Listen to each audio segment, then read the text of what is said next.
guys, welcome to another 12 by 12 layout process video. Now, if you're new to my channel, welcome. Hope you stick around. I am relatively new to the YouTube game. I'm an Aussie mum, and basically what I set myself the task of at the beginning of the year, I have been scrapbooking for 20 odd years, and I set myself the challenge that if there's enough people by the end of the year watching my videos, apologies if you can hear my children in the background, it's shower time, blah, blah, blah. And yeah, so I thought if I could set myself a bit of a challenge, and if people liked what they saw and they subscribed to my channel and all that sort of stuff in between, then I figured that I would continue to bring you as much creative content as I possibly can. Now, I try and load up 6 videos a week. Sometimes you get 7, sometimes you get added bonuses. So I'm having a little bit of a play at the moment with YouTube Shorts to see if that's something that I can bring to you to sort of maybe give you a snapshot of what I've done on a layout that day. Maybe that's something like that. That's where my head's going with the shorts. So if they've popped up on your For You page, that's probably why, because you've probably, I don't know, scrapbook something has, yeah, I don't even know how the shorts work as far as the algorithm goes, but I'm giving it a little bit of a play and I'm seeing what I can do with it. I think it's easy if you're behind the camera and in front of the camera and you can talk into it. That seems okay. I'm just not at that point yet. I don't think I'm at that point yet. I am having the idea though. I'm letting you know I'm going to be looking over the Christmas break at lives. Maybe Facebook lives, maybe YouTube live, I'm not sure. Something like that. And maybe some scrap with me's, something like that. I scrap very differently to other people. So, and I don't always end up where I think I'm going to end up when I'm doing a layout. This particular layout came together with an idea. The idea was, and this is something that I've done with most of the pages that I've done with this particular paper pad, because they're 6 by 6, you kind of have to break it down into 6 by 6 quarters, quarter panels. Are you going to make them smaller? Are you going to do punch outs with them? Like, what are you going to do? So this particular one, I cut all my strips into 1/2 inch strips, and so they're obviously the full 6 inches wide, and I'm going around each and every one. I know this seems like a lot of work, but the end result looks so much better when you're using strips like this and you go along the edges. Now, I'm not trying to get the ink just on the edge. Like, if it goes over a little bit further on some, I like that. That's the way I like to do things. I'm using my Distress Oxide ground espresso. It's the darkest brown that we have. I don't think there's any darker than ground espresso. I think that's the darkest brown that there is. I know I've just ordered literally the last of the Distress Oxide, so then I will have every single one of them. When they come through, I can't wait, because then I will have, I feel like at the moment I've got so much of it, but I feel like there's patches missing. So, you know, like when you use the browns or the, for example, I bought the tea dye. Now, I didn't realize that there was actually, it felt like there was a color missing. And then once I bought tea dye, it's like, oh, that's the color I've needed. That's what it was. So that's why I have reached out and I've purchased the rest of them, and they will be coming to me sometime this month. Now, what I ended up doing was on my back, so my page is 12 by 12, right? So I have taken off my white to make 4 even white squares. what I ended up doing was taking a 1/4 inch off both sides of the page, and then I cut it into 4, which worked out, I think, to be 5. I can't tell you what it is in inches. 5 and I can't even tell you. But the thing I do on my channel, and I really want to say this, is I am not bound by measurements. The only thing that I do measurement wise is when I'm doing a pattern like this, you need all your strips to be the same width. So obviously you're going to choose, 1/4 inch strips or 1/2 inch strips or whatever size you want to work with. Now, then the only thing the best advice I will give you with this is make sure you have an odd number. So see all the strips at the top? See how there is 5 of the strips?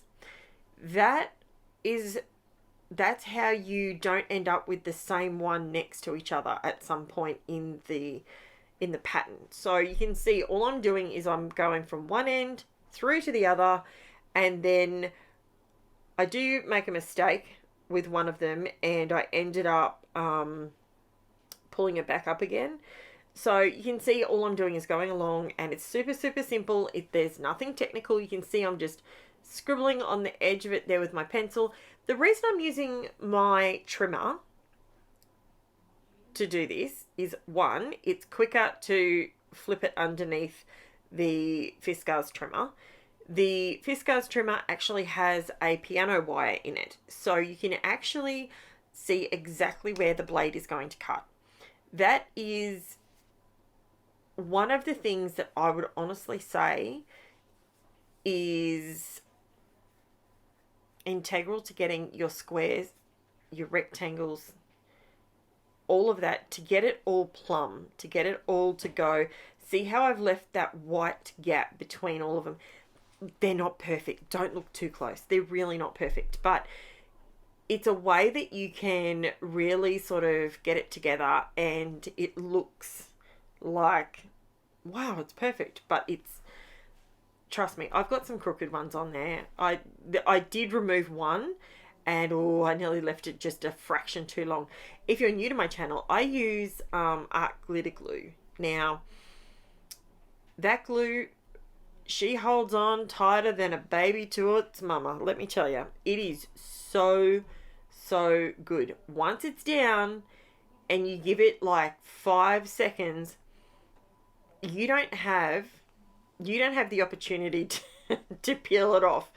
So this is one of the reasons why I do these in a mini format rather than just gluing them straight to the 12 by 12. The main reason for that is if I colossally stuff up, I've got a little bit of wiggle room where I can sort of go, maybe I could ditch the whole square. Maybe I could cut one of the other squares in half. There is so many different things that you can do with geometric shapes. These geometric shapes are super, super simple. It's kind of like a quilting pattern. There you go. See, I just got that one up in time. I put the wrong one down. Did you see that? Gee whizzikers. So yeah, it was one of those moments, and I've got to tell you, these patterns, if you're stuck, something I want to let you guys know. Yes, I've been scrapping for 20 years on and off, right? That being said, do I know everything? Hell no, I don't. Do I profess to know everything? Nah. But I play a lot. I play with different ideas, different papers, different mediums. And my theory is, why not, while I'm playing, why not record it? And you might benefit something from it as well. So you might think to yourself, well, geez, I'm glad I'm not going to get that stuff because I don't think I'd be able to make that work. Because let's be honest, whether you've got an entire craft room like I have that is solely dedicated 100% to scrapbooking, and I do have a sewing machine in here, Other than that, everything in this room is either media equipment, lighting, or scrapbooking supplies. Just making it black and white. That's just how it is. And not everyone, I'm very much aware that not everyone has that privilege. So we have to be smart. We've got to be wise about how much we buy versus how much we're going to use. So I know I used to always, little side note, while I'm just putting these strips down, I might as well give you a little bit of back history. So I started off being a CM consultant, and I love their products. They're beautiful. Absolutely love them. I still, to this day, I still love them. I haven't run into any CM product that I don't like. Creative Memories was one of the early, ways that we could get. I mean, back those days, the old interwebs, mate, it was still dial-up, and it was a bit hit and miss. So, it was very much one of the first ways of being able to get orders, place orders, all that sort of thing, get your supplies, especially if there was no scrapbooking store near you. And now come forward 20 years, and I really enjoy, sometimes I love, like on this one, the only mixed media I'm adding on here is ink. That's it. So there's no extra fluffy anything. It's all just paper and ink. That's it. Now, something that I've learnt, I tried a little while ago to create my style. It wasn't even create my style. It was have a look at what everyone else is doing on YouTube, and I sort of said to myself, well, I need to be doing what they're doing to be able to go on YouTube. And I can tell you, I did a video. So if you have a look at my about, you'll notice that I've been on YouTube since 2018. 2018, I made like 3 videos, and it was so hard. It did my head in, and I hated it. So I went, yep, nah, that is just not for me. Yeah, nah, pass. So then I decided this year, I thought, you know what? It's a challenge. It's a challenge that I'm going to meet. It's something that I'm going to be able to succeed at, and I'm going to do it. Don't care. Let's do it. And my family's right behind me the whole way, pushing me, as they always do. My husband never says no. He's always like, you know what? Give it a crack. And I say to him, this is the problem I have. Can you help me solve it? And guaranteed, he comes through with the goods for me. So at the moment, what we're working on is a steady way of having my phone above what I'm doing so I can video a short, for example. Now, a short on YouTube, because I think that's an area where maybe people would like to just see a very quick 15 seconds of what I'm doing, rather than watching the entire video. And maybe, just maybe, I might be able to convert some people to our wonderful paper craft. And, it's a wonderful way of relaxing. I find it so relaxing just being in this room, just this space on its own. I just relax. I love it. Absolutely love it.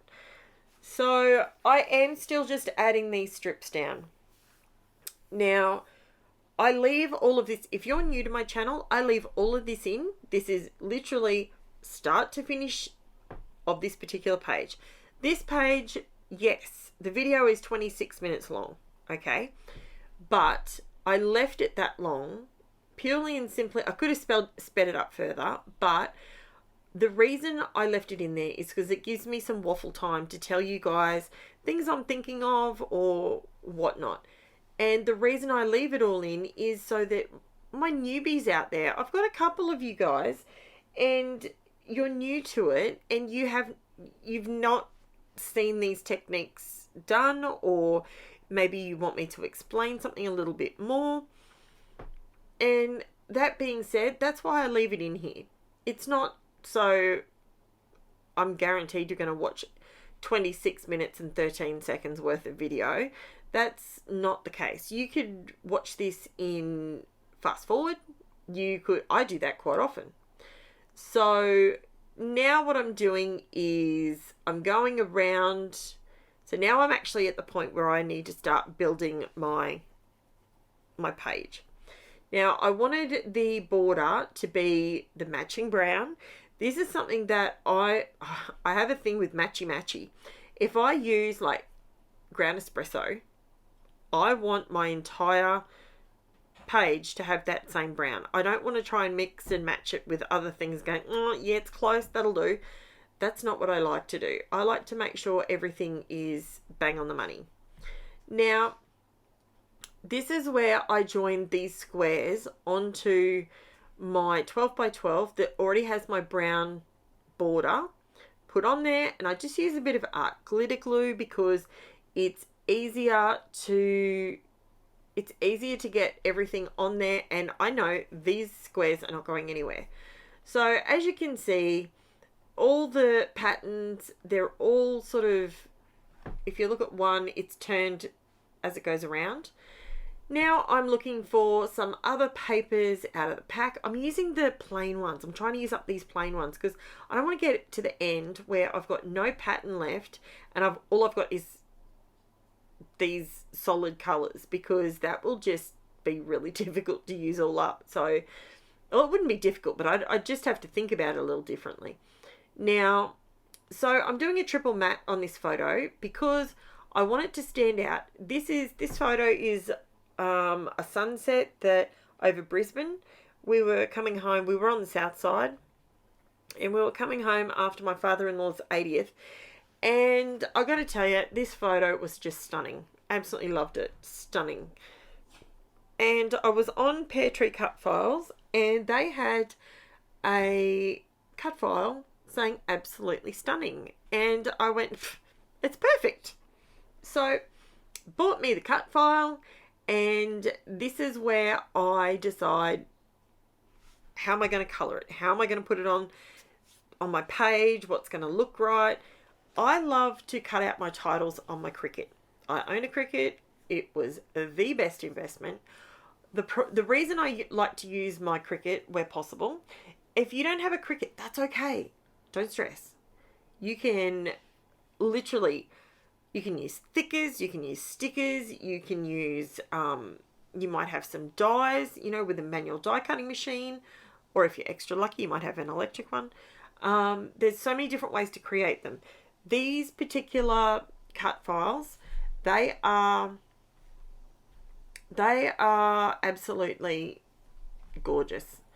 I quite often go onto, I'm just blending it out a little bit there. So I quite often go onto these different websites, and I usually only buy either Copa cut files, Pear Tree cut files, Gwen from Cut to You, I buy her cut files. And I don't use cut files on every single layout. I do find them to be a really good jumping off point.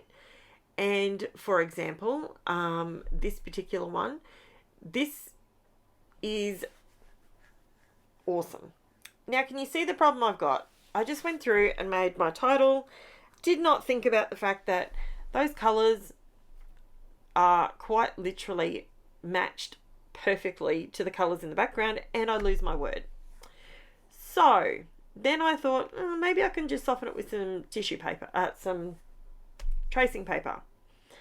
And then I turned around and remembered I was going through my mixed media stuff the other day, and I found that I still had some deli paper. So I thought, you know what, that will give me a much whiter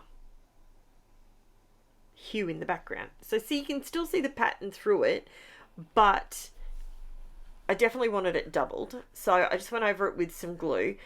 Deli paper, if you're in Australia, I picked up this deli paper from my local cleaning supply place that stocks everything from paper cups to I mean, literally anything in this place. And I managed to find this, and it is deli paper. It's kind of, it's shiny, but it's not waxy, if that makes sense. So I ended up grabbing, I don't know, 10 sheets of it. And I bought it so long ago, I don't even know if they still have it. But yeah, I really liked it, and I thought, you know what, I always use tracing paper. Today I'm going to use something slightly different because I wanted it to still be, I didn't want it to be opaque. And if I probably had have thought about it before I closed my laptop down, I probably should have thrown myself a, what's it called? Tell me what it's called, guys. It's an offset. So in the Cricut program, the Designer Studio, there's actually an offset thing. So you can actually, when you click on offset, it gives you however many millimeters you want to do, and you can create a white border around your letter, and it cuts out separately, so then you can just pop it right on top, and that's perfect. And in an ideal world, that's what I probably should have done. However, guess what? I make mistakes too. So that's why I went around it with the deli paper. Now I'm adding some white highlights to these letters just to give it a little bit more character. This is something that I like to do quite often on my pages. It does not necessarily on my title, but somewhere on my pages I like to use highlight, either white, black or gold, and just that little bit of pen work. It just makes it look so much better. I'm not perfect at it. I'm really not. And I don't always put down the highlight or the low light where it's supposed to be, but it looks pretty cool. When it's down, it just makes the word sing, you know, and or your border or something like that. It just gives it that finished off look. So that's what I ended up doing, and I was just using a Posca paint pen, and that is a 0.7 millimeter, that one. So now can you see that you can actually see the title a whole lot better. Now I wanted to pop down my, now this is where you're going to see that I actually ripped this up. I'm really lucky I didn't put glue on it. Now I ended up lining it up with the T-square ruler, but the lines in the geometric shapes weren't perfectly plumb, so I had to take it off and just go by eye, and it worked a treat. It totally looks fine. So now I am, oh, the other color I used, did I tell you? Rusty Hinge. So I used Rusty Hinge and Ground Espresso. I find these two colors go, sorry, that's my daughter telling me I'll be in soon. Telling me good night because it's 9:15 at night when I'm doing this. So yeah, so what you can see me using there, now that was actually, I did that for my short just to see, I wanted to put some gold. I wanted to bring, that's the other thing I really like on a page, is bring in some kind of metallic element, whether that is gold thread, whether it's silver wire, whether it is mica sprays. So these mica sprays I make myself. If you want to make yours, there is a how-to video on my channel. Just have a quick sift through and you'll find that. It's all on its own. It's not in an album or anything like that. And it is how to make homemade mica spray. Now, I'm going through now, and this is the finishing off of my page. And I'm just adding some double-sided foam tape behind my letters because I want the letters to stand up off the white edge. So as you can see now, I'm just going to start putting them down like so. And yeah, I find that it helps it stand out a little bit more. So if you have stuck with me this long, thank you so much. I sincerely really do appreciate it. I am going to do my shameless plug. Don't forget to like, subscribe, leave me a comment. Maybe there's something you want to see. Is there something that you would like to see me give it give it a go. You know, maybe something with alcohol inks or something, I'm not sure, something that you might, there's a fair chance I might own the supply you want me to use. So here's the close-up, guys. I'm going to just be really quick now and let you know, liking, subscribing, and leaving comments all help the algorithm to make my channel available to other people on in their search engine. If they type in scrapbooking or whatever, that helps it out. Now, I am currently working feverishly in the background, and I am wanting to have another giveaway. That giveaway I want to have at 1,500 subscribers. So if you are on here and you have not subscribed, trust me, subscribe. It will be worth your while. Now, the other thing I wanted to mention is all my social links will be below. I take a heap of photos and pop them up onto Facebook every day. And I also have Instagram as well. So thanks for watching, guys. I'll chat to you again soon. Bye for now.